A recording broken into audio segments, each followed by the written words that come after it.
რას ამბობენ ეუთოს შეფასებებზე პოლიტიკოსები ცოტა ხანში პირდაპირ ეთერში ჩაგვერთვებიან ოპოზიციის წარმომადგენლები ახლა კი ჩვენ შემოგვიერთდება იუსტიციის მინისტრი თეა წულუკიანი. მოგესალმებით ქალბატონო თეა. მოგესალმებით. ქალბატონო თეა, ეუთო მივიდა დასკვნამდე, რომ პოლიტიკური ოპონენტების მიმართ სამართლიანი სასამართლოს უფლებების დარღვევას არა გამონაკლისის, არამედ სისტემური ხასიათი აქვს. ეს სიტყვასიტყვით არის დოკუმენტში ნათქვამი. რამდენად იზიარებთ იმას, რომ ეს არის სისტემური პრობლემა? მოგესალმებით, რა თქმა უნდა ვიზიარებ იმას, რომ ნაციონალების მიერ დატოვებული კუბლაშვილის სასამართლოს აქვს სისტემური პრობლემები. არ უნდა დაგვაუწყდეს თქვენ ეს არ გიხსენებიათ, მაგრამ მე შევახსენებ ჩვენს საზოგადოებას, რომ ეუთოს ოდირი ჩვენმა ხელისუფლებამ მოიწვია კუბლაშვილის სასამართლოზე დაკვირვების მიზნით, რასაც ბევრი წლის განმავლობაში ჩემი წინამორბედი ხელს უშლიდა, მაგრამ ჩვენ არ ვუშლით ამას ხელს. ჩვენ გვინდა იცოდეს ყველამ თუ როგორ არ ხორციელდება სასამართლოს სისტემის შიგნით იმ კანონების გამოყენება, რომელიც ჩვენ ამ 2 წლის განმავლობაში მივიღეთ, იმისთვის რომ საკანონმდებლო რეფორმა სასამართლოსი იყოს წარმატებული. მე მესმის რომ თქვენ დრო არ გქონდათ, მაგრამ და ყველა რეკომენდაცია ვერ ჩამოთვალეთ, მაგრამ მე ვეთქვი საზოგადოებას, თუმცა პროკურატურაზეც არის იქ ქალბატონო და თეა საუბარი არ არის. მოგახსენებთ, დიახ არის პროკურატურაზე, მაგრამ მე ვეთყვი საზოგადოებას, რომ პროკურატურას აძლევენ 4 რეკომენდაციას, ხოლო კუბლაშვილის სასამართლოს 40-მდე რეკომენდაციას.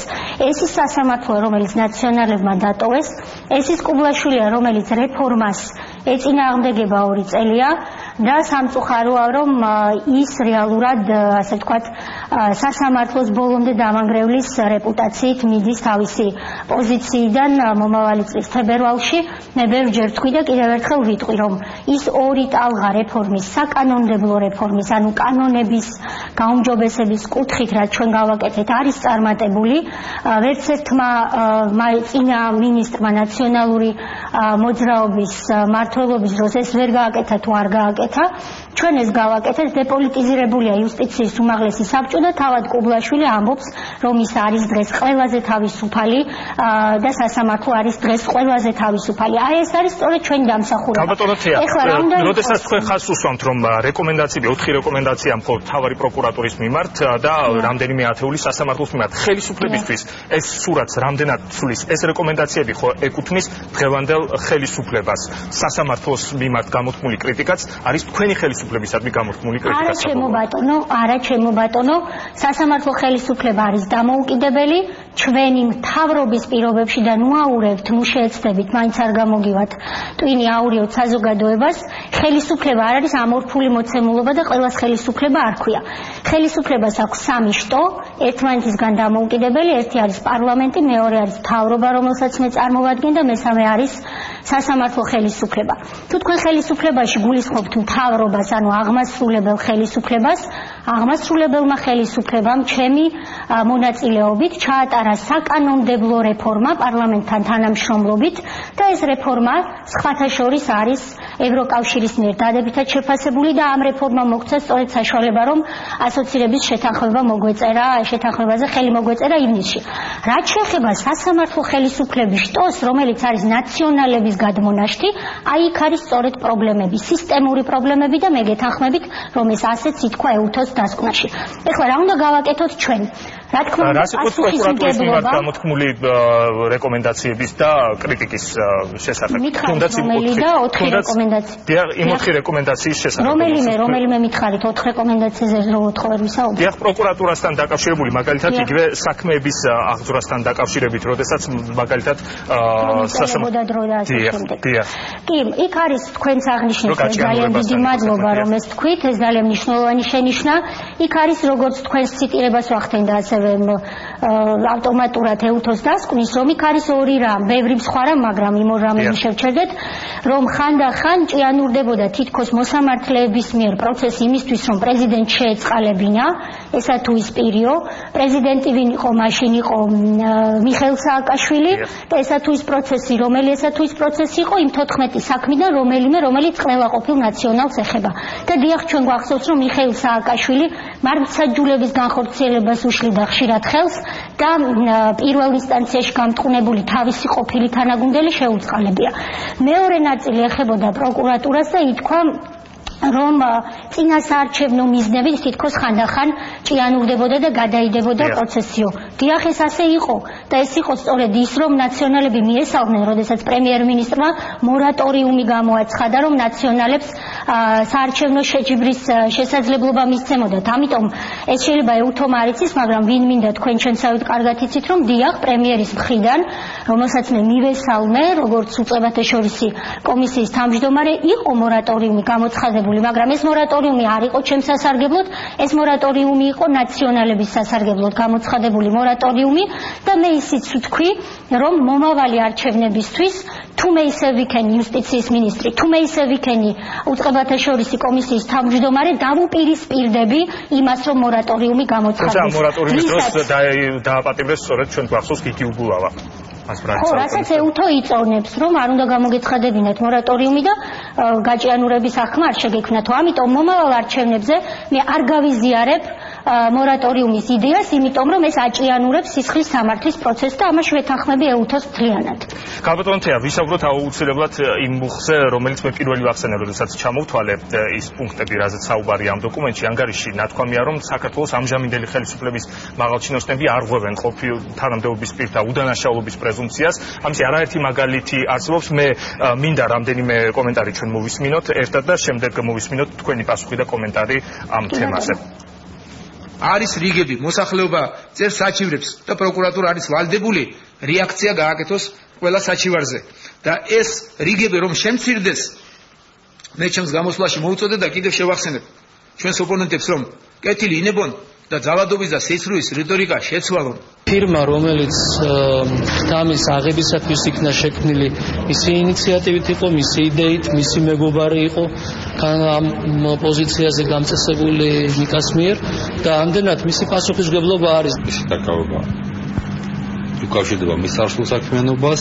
ფინანსური პოლიცია, როგორც თქვენ იცით, ედავება იმ საქმიანობისთვის, რომელიც მას მანამ სანამ გახდებოდა თქვენი არხის ხელმძღვანელი, უნდა ჰქონდეს სავარაუდოდ ჩადენილი. ფინანსურმა პოლიციამ დაადგინა, რომ ბატონი ნიკა გვარამია და კიდევ მისი სავარაუდო თანამზრახველები ბოლო კვირების განმავლობაში ცდილობდნენ, როგორც ჩანს, დანაშაულებრივი კვალის დაფარვას, მტკიცებულებების განადგურებას. ეს არის ერთ-ერთი მოტივი, რის გამოც უფლებამოსილმა სამართალდამცავმა ორგანომ შეიძლება დააკავოს პირი, რომ შეაწყვეტინოს მას კვალის დაფარვა. სახეზეა ამ შემთხვევაში კლასიკური მოტივი, დანაშაულის კვალის განადგურება ან ამის მცდელობა. ეს პირდებით, რომ აბსოლუტურად ყველა დამნაშავე, ყველა ის ადამიანი, რომელიც ამ სისტემას ქმნიდა, ამ სისტემის იდეოლოგია იყო,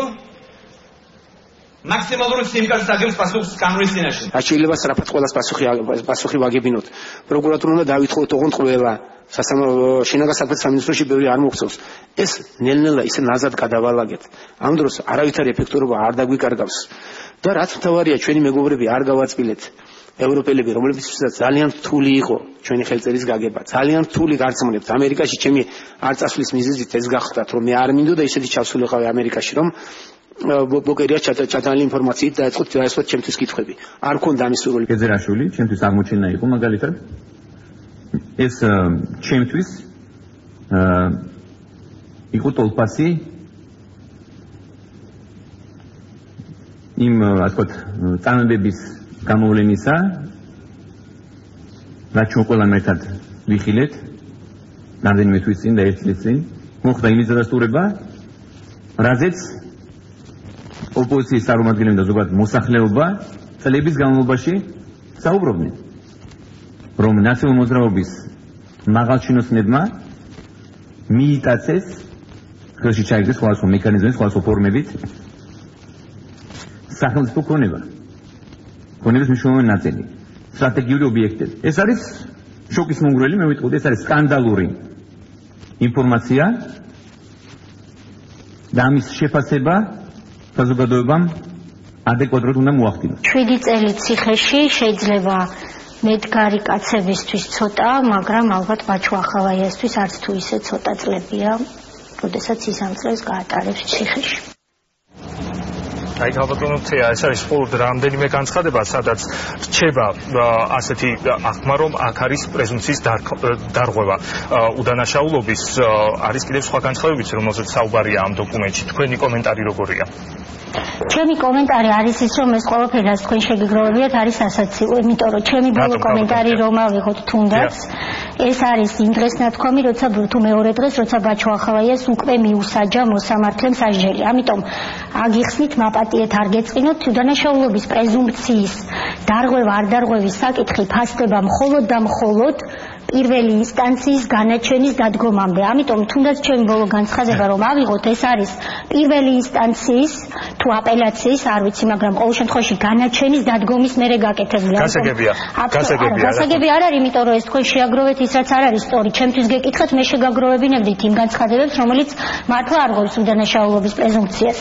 მაგრამ რა სიტყვით სხვა განცხადებებზე, მაგალითად თუნდაც პრემიერის განცხადებები, რომლებიც მოვისმენთ, აი იყო მაგალითად კეზერაშვილზე, როდესაც საუბრობდა გაზეთში გამოქვეყნებული სტატიის შემდეგ. ყოფილი პრემიერის განცხადება, ჩემი განცხადებები, არც ერთი ეს განცხადება არ ვარგა იმისთვის შეფასდეს დაიღვა თუ არა უდანაშაულობის პრეზუმპცია, არაკომპეტენტურად შეკრებილი განცხადებებია. არის სხვა განცხადებები, რომელიც სამწუხაროდ თუ ჩემთვის აბედნიეროდ თქვენ არ მოგიგროვებიათ, სადაც მართლა არის პრობლემა ერთ-ორ შემთხვევაში უდანაშაულობის პრეზუმპციის, მე მეგონა ამას მომასმენინებდით, მაგრამ ის განცხადებებს გულისხმობთ თქვენ ქალბატონო. ეს თქვენ თვითონ მოგეძებნათ, ჩემგან რატო ითხოვთ, ვერ მოძებნეთ და მე ხომ არ გეტყვით. ამიტომ კომპეტენტური ადამიანი დასვით სტრასბურგის სასამართლოს მე-6 მეორე მუხთან დაკავშირებული პრეცედენტს უნდა იცნობდეს, რომ დაალაგოს რომელი განცხადება ნამდვილად არღვევს, და ასეთი ერთია, რომელიც ნამდვილად არღვევს, ეს თქვენი პოვეთ რომელია, არის რამდენიმე, რომელიც შეიძლება არღვევდეს, მაგრამ არის ასე ვთქვათ, ლიმიტზე გადის და ის ყველა განცხადება და კიდევ ბევრი სხვა, რომელიც თქვენ ხა მომასმენინეთ, არც ერთი არ არღვევს უდანაშაულობის პრეზუმპციას. ამ განცხადებებიდან არც ერთი არ არღვევდა უდანაშაულობის პრეზუმპციას. არა, მე რაც მოვისმინე, მე ხო არ ვიცი თარიღები, რასაც მივხვდი თარიღების მიხედვით, აბსოლუტურად ეს არის შესაბამისობაში დანაშაულობის პრეზუმპციასთან, განსაკუთრებით ჩემი ბოლო განცხადება, ბიძინა ივანიშვილის განცხადებები არც გვარს ასახელებს, არც სახელს და ზოგადია ძალიან და ვერ დაარღვევს უდანაშაულობის პრეზუმპციას, იმიტომ რომ ინაბსტრაქტო, ანუ აბსტრაქტულად არ ირღვევა ეს პრინციპი და ასე შემდეგ. ანუ თქვენს არხს ჭირდება ერთი კარგი იურისტი, ეს შეუძლია თვითონ არხის გენერალურ დირექტორს, ასე ქვია მგონი პოზიციას ეს ფუნქცია შეასრულოს, მაგრამ მომავალში უფრო კომპეტენტურად შერჩეული განცხადებები მომასმენინებაში რაც შეეხება, ხო, ეს დასანენია, იმიტომ რომ ბატონი ნიკა უკეთესად შეარჩევდა და ჩაგერიათ ამ საქმეში. კი, რაც შეეხება ზოგადად პრობლემას, ეს პრობლემაა წარსული ხელისუფლების დროს და ეს ნაწილობრივ პრობლემაა ეხლაც და ყველამ თავი უნდა შეიკავოს ამ პრინციპის დარღვევისგან. წარსულში ეს პრობლემა იყო, როდესაც მიხეილ სააკაშვილმა დათო მირცხულავას, სულხან მოლაშვილის ძალიან ბევრის უდანაშაულობის პრეზუმპცია დაარღვია და მე მომიწია ამ ადამიანებისთვის და ეხლაც მიწევს მირცხულავას საქმეზე სტრასბურგის სანქციების მოსმენა, რომ რატომ დაარღვია სააკაშვილმა მაგალითად მოლაშვილის უდანაშაულობის პრეზუმპცია. ყველა თეთრს უკან მოვატანინებ, მაგ დამნაშავესო რო იძახდა. ეს იყო დარღვევა. ეხლა მე ვერ ვიტყვი, რომ ჩვენ ყველაფერი ვისწავლეთ. მაგრამ ისეთი სავალალო მდგომარეობა არ არის, როგორც მაშინ იყო, პრობლემები არის და ეს უნდა გამოსწორდეს და ამას ამბობს სწორედ ეუთოს დასკვნა. ქალბატონო თეა, ეუთოს ანგარიშის მიხედვით ისევ თანამდებობის ზოგიერთი პირის განცხადება ტოვებს დაბრძოლებას, რომ ის ერევა პროკურატურის საქმიანობაში, ასევე პროკურატურა და სასამართლო შესაძლოა პოლიტიკური მოტივებით აჭიადნურებდა პროცესებს, ამაზე ჩვენ ვისაუბრეთ, მაგალითად იმისთვის, რომ შევდებული პრეზიდენტს არ შეეწყალებინა და ასე შემდეგ, ასე წერია დასკვნაში. მაინც მოასწრო ბაჩო ახალაიას შეწყალება, ხომ ასეა და ეს მის სინდისზე იყოს. გარდა ამ დარღვევებისა, ეუთოს ექსპერტები პრობლემატურად მიიჩნევენ მოსამართლეთა შერჩევას. ჩვენ ასევე შეგვიძლია ვისაუბროთ მთავარი პროკურატურის პროკურორის დანიშვნაზე, ოთარ ფარცხალაძის წარდგენისას. თქვენ გახსოვთ, მაშინ ამბობდით, რომ მას კარგად არც იცნობდით. შემდეგ კი ფარცხალაძის ნასამართლეობა აღმოაჩნდა და გადადგა. არ მithქვამს, მე თქვი არ ვიცნობთ მეთქი. ანუ არის ამას გულისხმობ. ნუ ყოველ შემთხვევაში მომენტში სახელი და გვარი მაინც იცნობდით. ანუ კარგად არ ვიცნობ, საერთოდ არ იცნობდით. მე ადამიანს არ ვიცნობდი და ვთქვი, რომ მე ვენდობი პრემიერის არჩევანს მეთქი და რამდენად მართებული იყო? რამდენად მართებული იყო ეს? ვაგებ ყოველთვის ჩემს ყოველ კი ბატონო, ძალიან კარგი რომ შემისწორეთ. რამდენად მართებული იყო ასეთი გადაწყვეტილება, როდესაც შემდეგ ვნახეთ, რომ ნასამართლეობა აღმოაჩნდა მას და ის ცდილობილი გახდა გადამდგარი. და ამას ვინ უარყოფს? ეს პოცრუდი. კარგით. ქალბატონთეა ეუთოს დასკვნა მნიშვნელოვანი იმდენად, რამდენადაც უშუალოდ სასამართლო პროცესებზე დაკვირვების შედეგადაა შედგენილი და არა ოპოზიციასთან ან არასამთავრობო ორგანიზაციებთან კომუნიკაციაზე დაყრდნობით და თქვენ თვითონაც თქვით, რომ ეს მონიტორები თავად ხელისუფლებამ მოიწვია. არასამთავრობო სექტორი თვლის, რომ ამ დასკვნამ ბევრი ისეთი კუთხე აჩვენა, რაზეც თავად მათაც არ ჰქონდათ ყურადღება გამახვილებული. თქვენთვის რამდენად შეიძლება ეს დოკუმენტი, ასე ვთქვათ, გარკვეულ სახელმძღვანელოდ იქცეს? ჩემთვის ამ დასკვნაში ახალი არაფერია. ამ დასკვნაში ის ნაწილი, რაც საკანონმდებლო საჭიროებებს ეხება და პარლამენტისადმი არის მიმართული, მე ამას აღვიქვავ როგორც ჩემი და პარლამენტის ერთად სამუშაო საკითხებს.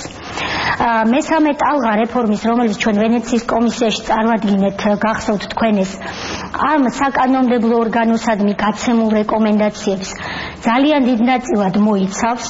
მე ამ პაკეტით, ვინაიდან უკვე ვენეციის კომისიის დადებითი დასკვნა მაქვს, რომელსაც რომში შედგა ეს ხტომა, ჩემს გვერდით იჯდა ბატონი კუბლაშვილი და იქ მოიწონა და შემდეგ თბილისში ჩამოვიდა და თქვა, რომ ვებრძვი თურმე მემარცხაჯულებას. ანუ ორი სახე აქვს ამ ადამიანს, საგარეო და საშინაო. და გვაქვს ეს დასკვნა მიღებული. ამიტომ ეს მესამე ტალღა წარდგენილი იქნება ჩემს მიერ მთავრობის წინაშე დეკემბრის თვეში, მაქსიმუმ იანვრის დასაწყისში და თებერვლის უკვე საგაზაფხულო სესიაზე პარლამენტი ამ პრობლემების უკვე კანონის დონეზე აღმოფხვრას დაიწყებს და დაასრულებს. ამიტომ ჩვენ ამაზე უკვე გვაქვს ნაფიქრი და ეუთოს ექსპერტებთან მე პრინციპში ძალიან ხშირად მუშაობდი ამ დასკვნის შემუშავებისას. აქედან გამომდინარე, ჩვენთვის აქ არაფერი არ არის სურპრიზი.